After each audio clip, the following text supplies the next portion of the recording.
नमस्कार। गृह विज्ञान विषय के इस YouTube चैनल पे सभी का स्वागत है। आज हम बीएससी तृतीय वर्ष के अंतर्गत चलने वाले उपचारात्मक पोषण विषय के अंतर्गत गर्भावस्था में पोषण विषय का अध्ययन करेंगे।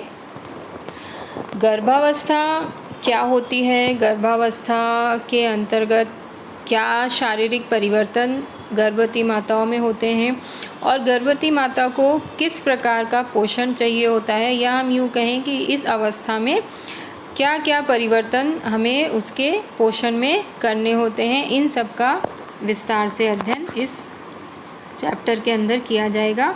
तो सर्वप्रथम हम चर्चा करते हैं कि गर्भावस्था क्या है।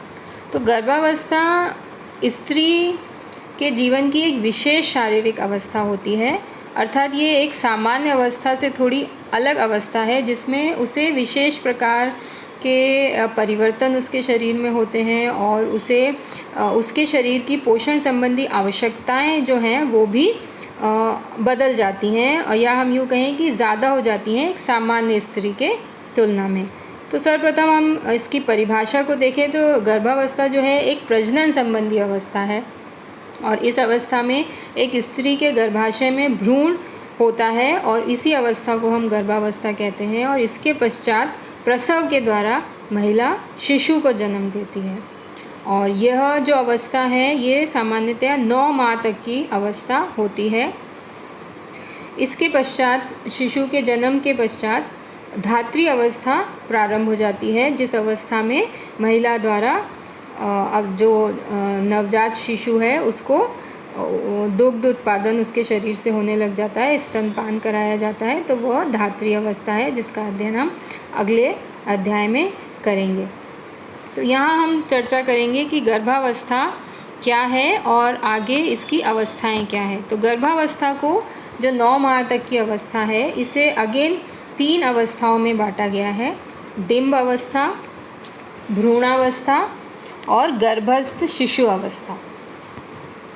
गर्भावस्था के बारे में प्रथम वर्ष में छात्राओं को थोड़ी बहुत जानकारी मानव शरीर विज्ञान विषय के अंतर्गत दी गई थी। पुनः हम इस पर चर्चा कर लेते हैं। तो डिंबावस्था जो है ये गर्भाधान से 2 सप्ताह तक की अवस्था होती है। तो सबसे पहले हम ये जान लें कि गर्भाधान क्या होता है। तो स्त्री के गर्भाशय में जब पुरुष के शुक्राणु स्त्री के अंडाशय से मिलता है तो जो अंडाणु से मिलता है तो वो अंडाणु निषेचित अंडा कहलाता है या फर्टिलाइज ओवम कहलाता है। अब यह फर्टिलाइज ओवम जो है वो अंडवाहिनी से होता हुआ गर्भाशय में प्रवेश करता है, और गर्भाशय में प्रवेश कर यह निषेचित अंडा गर्भाशय की जो आंतरिक सतह है वहाँ पर स्थापित हो जाता है। इस गर्भाशय के अंदर फर्टिलाइज ओवम के स्थापित होने की जो प्रक्रिया है इसे गर्भाधान या कंसेप्शन बोला जाता है, और निषेचन से लेकर कंसेप्शन तक का जो समय है उसमें लगभग 7 दिन का समय लग जाता है। तो जो डिंबावस्था होती है वो गर्भाधान से लेकर 2 सप्ताह तक की अवस्था होती है, इसमें वो उसमें स्थापित हो जाता है। इसके पश्चात दूसरी अवस्था प्रारंभ होती है भ्रूणावस्था। भ्रूणावस्था लगभग 15 दिन से लेकर 2 माह तक की अवस्था होती है, इसे पीरियड ऑफ एम्ब्रियो कहते हैं।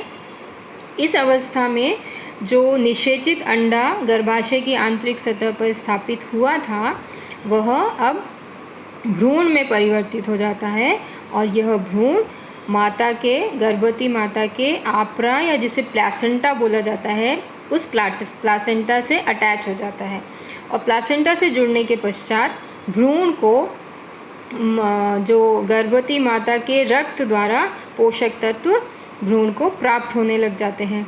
तो इस प्रकार भ्रूण का विकास प्रारंभ हो जाता है। तो भ्रूणावस्था में जो 2 माह तक की अवस्था है इस अवस्था में धीरे धीरे अंग विभेदन भ्रूण का प्रारंभ हो जाता है। इसके पश्चात तीसरी अवस्था आती है गर्भस्थ शिशु की अवस्था, पीरियड ऑफ फीटस। ये 3 माह से लेकर शिशु के जन्म तक की अवस्था है।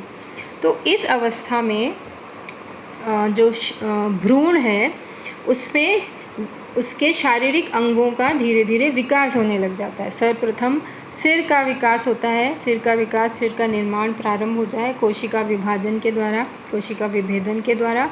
उसके पश्चात मुंह, हाथ, पैर, भारी अंगों, उसके साथ साथ आंतरिक अंगों का निर्माण प्रारंभ हो जाता है। जैसे 3 माह का जो भ्रूण है उसमें 3 माह के अंत तक उसके सभी अंगों का निर्माण लगभग हो जाता है और फिर धीरे धीरे उनका विकास होना शुरू हो जाता है। उसके पश्चात 5वें माह के अंत तक लगभग जो शिशु है, भ्रूण है, उसमें हृदय में धड़कन भी प्रारंभ हो जाती है और 6ठे माह तक आते आते शिशु की आँखों की पलकें भी विकसित हो जाती हैं। 7वें माह तक शिशु एक संपूर्ण रूप धारण कर लेता है। भ्रूण जो है वो एक शिशु का रूप धारण कर लेता है। उसमें उसके हाथों में उंगलियां, नाखून आदि बनने लग जाते हैं। एक अपरिपक्व शिशु के रूप में 7वें महीने में होता है।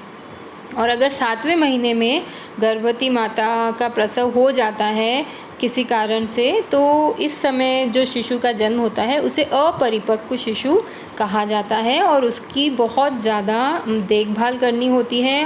और हॉस्पिटल्स में उन्हें intensive care unit, neonatal intensive care units के अंदर रखा जाता है और विशेष सुविधाएं प्रदान की जाती हैं ताकि उसे जीवित रखा जाए। इसके पश्चात जो 8वां महीना होता है, 8वें महीने के अंत तक जो भ्रूण है धीरे धीरे मैच्योर होने लग जाता है, श्वसन क्रिया अच्छे से प्रारंभ हो जाती है और 9 माह के अंत तक शिशु परिपक्व शिशु हो जाता है और उसमें सामान्य जो प्रसव की प्रक्रिया है वह होती है महिला में और वो एक स्वस्थ शिशु को जन्म देती है। तो इस प्रकार गर्भावस्था 9 माह का समय लेती है और इसे 3 अवस्थाओं में बांटा गया है। अब गर्भकालीन अवस्था जो होती है बच्चों, उसके अंदर जैसा कि हमने पहले भी कहा कि गर्भवती माता के शरीर में कई शारीरिक परिवर्तन होते हैं।